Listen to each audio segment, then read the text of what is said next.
Brace த லார்டுங்க. இது வரைக்கும் ஆண்டவராக இயேசு கிறிஸ்து ரொம்ப அன்பானவர், ரொம்ப இரக்க குணம் உள்ளவர், அவர் மன்னிக்கிறதையும் இப்படிலாம் நம்ம அறிஞ்சிருப்போம் இல்லையா? ஆனா ஆண்டவர் கோவப்படுவார். இயேசு கிறிஸ்து கோவப்படுவாங்க. எப்ப கோவப்படுவாங்க தெரியுமா? இருதயம் ரொம்ப கடினப்பட நேரம் கோவப்படுவாங்க அப்படின்னு சொல்லிட்டு வேதம் சொல்லுது. ஒரு ஆண்டவர் தேவாலயத்துக்குள்ள போறாங்க. அப்ப சூமின கையுடைய மனுஷன் ஒருத்தர் இருக்கிறாரு. அவரை பார்த்தோன்னே ஆண்டவர் அவரை சொஸ்தமாக்கணும் அப்படின்னு சொல்லி மனதுல நினைக்கிறாங்க.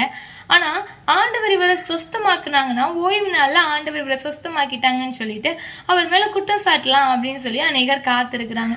அப்போ அவங்களுடைய இருதய கடினத்தை பார்த்து ஆண்டவர் கோபத்துடனே சொல்றாரு, நீங்க ஏன் இப்படி இருக்கிறீங்க அப்படின்னு சொல்லிட்டு அவங்கள்ட்ட கொஸ்டின் பண்ணிட்டு அந்த சூமின கையுடைய மனுஷனை இயேசு கிறிஸ்து விடுதலை ஆக்குறாங்க.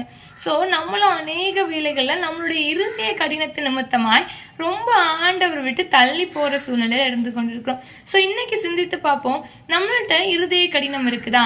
ஆண்டுடைய சமூகத்துல போகும்போது நம்ம இருதய கடினத்தோடு கடந்து போறோமா அப்படின்னு சிந்தித்து பார்ப்போம். அப்படி நம்ம இருதய கடினத்தோடு இருந்துன்னா இன்னைக்கு அந்த இருதய கடினத்தை நம்ம மாற்றிடுவோம்.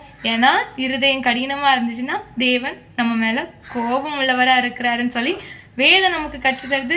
ஸோ சிந்தித்து பார்ப்போம். ஏசப்பா நம்மளை ஆசீர்வதிப்பாங்க. ஆமென்.